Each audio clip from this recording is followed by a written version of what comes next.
আসসালামু আলাইকুম বন্ধুরা, আশা করি সবাই ভালো আছেন। তো আজকে আমি আপনাদের জন্য আরও একটি নতুন ভিডিও নিয়ে হাজির হলাম। ভিডিওটি হলো, আমরা যারা অ্যান্ড্রয়েড ফোন চালাই তাদের কম বেশি একটি সমস্যা দেখা দেয় যে আপনার ফোনে চার্জ থাকে না, মানে চার্জ দ্রুত শেষ হয়ে যায়। তো আজকে এই ভিডিওতে আমি কয়েকটি সেটিং সম্পর্কে আপনাদেরকে জানাবো যে সেটিংগুলো করে রাখলে আপনার ফোনে চার্জ দ্রুত আর শেষ হবে না। এই সেটিংগুলো করে রাখলে আগের থেকে আপনার ফোন অনেকটা চার্জ ব্যাকআপ দেবে। তো চলুন শুরু করা যাক আজকের ভিডিও শুরু করার আগে অবশ্যই আপনি যদি চ্যানেলে নতুন হয়ে থাকেন তো চ্যানেলটি সাবস্ক্রাইব করে আমার পাশে থাকবেন।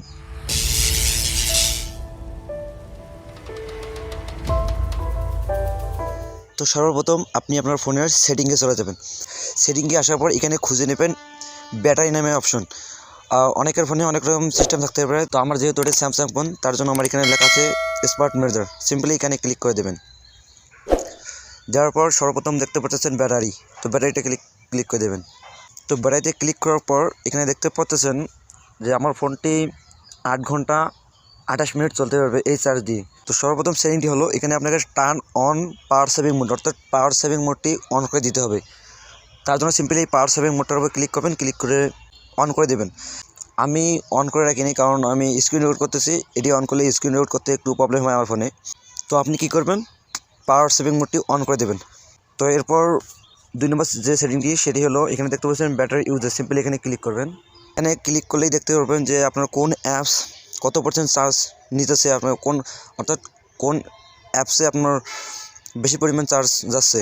তো এখানে দেখতে পাচ্ছেন আমি যেহেতু ফ্রি ফায়ার গেমটি খেলি তার জন্য এখানে যাচ্ছে 15% চার্জ, স্ক্রিনে যাচ্ছে 14% চার্জ, অ্যান্ড্রয়েড সিস্টেম যাচ্ছে 6% এবং বাকিগুলো দেখতে পাচ্ছেন।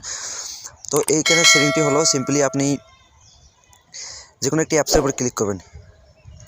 ক্লিক করলেই এখানে সর্বপ্রথম দেখতে পাচ্ছেন allow background activity, app can use battery in background. অর্থাৎ এটি যদি আপনি অফ করে দেন তাহলে এই অ্যাপসটি ব্যাকগ্রাউন্ডে কোনো চার্জ নিতে পারবে না, অর্থাৎ ব্যাকগ্রাউন্ড থেকে কোনো চার্জ কাটবে না এই অ্যাপসের মাধ্যমে।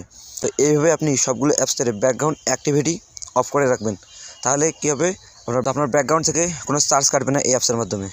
তো এরপর 3 নম্বর সেটিংটি হলো আপনি আপনার যে ফোনের ব্রাইটনেসটি আছে এটি সবসময় অটো মোড করে রাখবেন।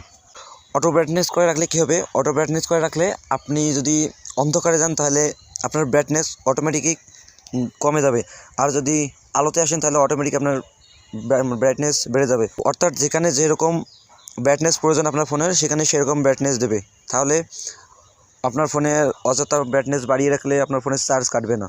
তো এরপর 4 নম্বর যে টিপসটি হলো সেটি হলো যে আপনি যখন ফোন চার্জ দেবেন তো সবসময় একটি চেষ্টা করবেন যে আপনার ফোনের ফ্লাইট মোডটি অন করে রাখার।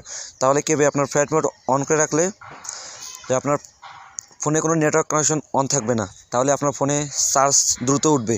আর অবশ্যই আপনার ফোনে 20%-এর মধ্যে যখন চার্জ চলে যাবে তখনই ফোন চার্জে লাগা দেবেন, অর্থাৎ তখন ফোন চার্জে দেবেন। আর 90 থেকে 95%-এর মধ্যে আপনার ফোন চার্জ থেকে খুলে ফেলবেন, তাহলে কী হবে, এরকম করে চার্জ দিলে আপনার ফোনের যে ব্যাটারির যে মেয়াদটি আছে সেটি আরও দীর্ঘায়ু হবে। তো এই সেটিংগুলো যদি করে রাখেন তো আশা করি যে আপনার ফোনের চার্জ আর দ্রুত শেষ হবে না। তো যেহেতু এই সেটিং এবং টিপসগুলো অ্যাপ্লাই করে আমার ফোনের চার্জ এখন আগের থেকে অনেক কম দ্রুত শেষ হয়, তো আপনি এই সেটিংগুলো করে রাখবেন, তাহলে আপনার ফোনের চার্জ আর দ্রুত শেষ হবে না। তো বন্ধুরা, এই ছিল আজকের ভিডিও। তো যদি ভিডিওটি ভালো লাগে তো অবশ্যই ভিডিওতে একটি লাইক দেবেন এবং কমেন্ট করে আপনার মূল্যবান মতামত জানাবেন। আর পরবর্তীতে এরকম আরও ইন্টারেস্টিং ভিডিও পেতে চাইলে অবশ্যই চ্যানেলটি সাবস্ক্রাইব করে আমার পাশে থাকবেন। তো আজ এ পর্যন্তই, কথা হবে পরবর্তীতে অন্য কোনো ভিডিওতে। সে পর্যন্ত সবাই ভালো থাকবেন, সুস্থ থাকবেন। আল্লাহ হাফেজ।